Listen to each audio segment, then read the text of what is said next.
नमस्कार, आयन भारत देखना शुरू कर चुके हैं आप। आपके साथ मैं हूं अर्चना सिंह। महाराष्ट्र की राजनीति में बहुत कुछ खेला होने वाला है। अब उद्धव ठाकरे का मन भर गया है महाविकास अघाड़ी में। वो इसलिए साथ में गए थे 2019 में कि उनको मुख्यमंत्री बनाया जाएगा। उनको मुख्यमंत्री बनने का लालच था। बने 2.5 साल सिर्फ मुख्यमंत्री रहे, उसके बाद पार्टी भी चली गई, चुनाव चिन्ह भी चला गया, पार्टी का नाम भी चला गया, झंडा भी चला गया, सब कुछ चला गया और हाथ क्या मिला? ठन ठन गोपाल। कुछ नहीं मिला उद्धव ठाकरे को। लेकिन अब उद्धव ठाकरे महाविकास अघाड़ी को छोड़कर महायुति में शामिल होने वाले हैं, बीजेपी के साथ जाने वाले हैं, बार बार बीजेपी के नेता से मिलने जा रहे हैं, बार बार देवेंद्र फडणवीस से मिलने जा रहे हैं। वो देवेंद्र फडणवीस जिनसे 2019 में जब मिलने गए थे मातोश्री में देवेंद्र फडणवीस, तो क्या व्यवहार किया था वो आपको बताऊंगी, तो आपको पूरी तस्वीर साफ हो जाएगी। उससे पहले आपसे गुजारिश है, हमारे चैनल आयन भारत को सब्सक्राइब जरूर कीजिए और कमेंट करके बताइए कि क्या वाकई उद्धव ठाकरे साथ में आएंगे बीजेपी के, और क्या इससे बीजेपी को फायदा होगा या बीजेपी को अब किनारा कर लेना चाहिए उद्धव ठाकरे से। उद्धव ठाकरे को बता देना चाहिए कि आपकी जगह यह है और आप यहीं रहिए। दरअसल उद्धव ठाकरे और आदित्य ठाकरे ने कुछ दिन पहले देवेंद्र फडणवीस जो मुख्यमंत्री हैं महाराष्ट्र के, उनसे मुलाकात की। कुछ दिन बाद, 3-4 दिन बाद फिर से आदित्य ठाकरे मिलने पहुंच गए। अब बार बार की ये मुलाकात का मतलब क्या है? चलिए, एक बार आप कह रहे हैं कि मुख्यमंत्री से मिलने गए, वो मुख्यमंत्री बने हैं ताकि सही काम हो प्रदेश में, इस वजह से मिलने गया।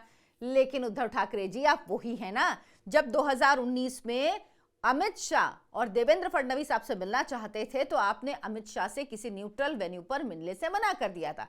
आपने कहा था भाई मिलेंगे तो मातोश्री में मिलेंगे, बाहर नहीं मिलेंगे। चलिए, यहां तक भी ठीक था। अमित शाह चले गए मिलने, साथ में देवेंद्र फडणवीस भी थे। लेकिन आपने देवेंद्र फडणवीस को बाहर बिठा दिया।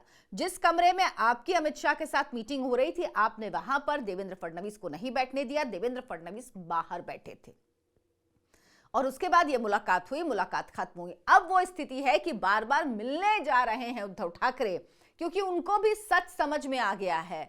साथ ही साथ संजय राउत जो कह रहे हैं वो ये साफ कर रहे हैं कि अब हम महाविकास अघाड़ी के साथ नहीं रहेंगे, अकेले चुनाव लड़ेंगे, अकेले ही अब हम बीएमसी के चुनाव में जाएंगे।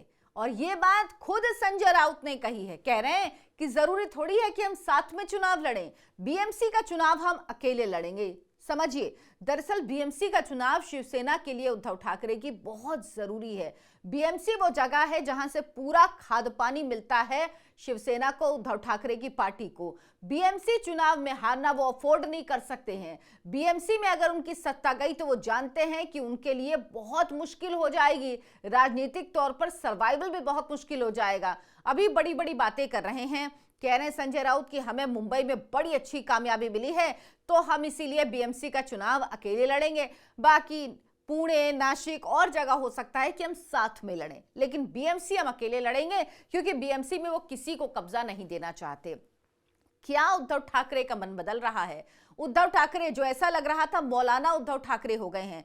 जिनकी पार्टी शिवसेना हिंदू हृदय सम्राट कहलाते थे, बाल ठाकरे जो हिंदुत्व की बात करते थे और पूरे दमखम के साथ करते थे, उस पार्टी के लोग अब क्या बात करते हैं? औरंगजेब की मजार पर जा रहे हैं। वो कहते हैं कि भाई अगर हम ईद में, बकरीद में बकरा नहीं काट सकते खुले में, तो आप दिए कैसे जला सकते? सोचिए, ये शिवसेना की कह रही है, उद्धव ठाकरे की पार्टी के लोग कह रहे हैं। बाहर आकर मुसलमान उद्धव ठाकरे के मातोश्री के बाहर आकर प्रदर्शन करते हैं कि जब वक्फ बोर्ड की बात हो रही थी सदन में तो आपने वॉकआउट क्यों किया, आपने हमारा पक्ष क्यों नहीं रखा? यानी अब वो मुसलमानों की पार्टी हो गए भाई। AIMIM के तर्ज पर चल रहे हैं उद्धव ठाकरे और उनकी पार्टी। लेकिन अब उद्धव ठाकरे को समझ में आ गया है कि महाविकास अघाड़ी के साथ जाकर उन्होंने सिर्फ और सिर्फ खोया है, मिला कुछ नहीं। सिर्फ 2.5 साल के मुख्यमंत्री पद के लालच में उन्होंने सब कुछ खो दिया है। उनके पास कुछ नहीं बचा है। मात्र 16 सीटें आई हैं, शायद मुझे अगर सही याद आ रहा, 16 या 20 सीटें आई हैं उद्धव ठाकरे की शिवसेना के पास। अभी विधानसभा चुनाव में 288 में से इतनी बुरी स्थिति हुई है तो वो अब ये चाहते हैं कि हम बीजेपी के साथ आ जाएं। लेकिन बीजेपी को अब नहीं लगता कि उद्धव ठाकरे को साथ में लेने से कोई फायदा है। उनके पास जो शिवसेना है वो आ चुकी है। शिंदे वाली शिवसेना जो है वही असली शिवसेना है और चुनाव आयोग भी ये कह चुका। और इस बार के जो विधानसभा का चुनाव है उसमें भी ये साफ हो चुका है। लोकसभा चुनाव में भी शिंदे शिवसेना का स्ट्राइक रेट उद्धव ठाकरे की शिवसेना से कहीं अच्छा रहा था, लेकिन उसके बावजूद भी ये लोग गफलत में जी रहे थे। अब बार बार मुलाकात कर रहे हैं देवेंद्र फडणवीस से। वो देवेंद्र फडणवीस जिनको कमरे के बाहर बिठा के रखते थे, बैठक में आने भी नहीं देते थे, उनके पास जाके मिल रहे हैं। ये मुलाकातें रात में भी हो रही हैं और कोशिश की गई थी विधानसभा चुनाव से पहले भी कि शायद हमें कोई अश्योरेंस मिल जाए, तब भी वो यही चाह रहे थे कि हमें मुख्यमंत्री का उम्मीदवार घोषित कर दें। लेकिन बीजेपी अब शिवसेना की ब्लैकमेलिंग में नहीं आने वाली।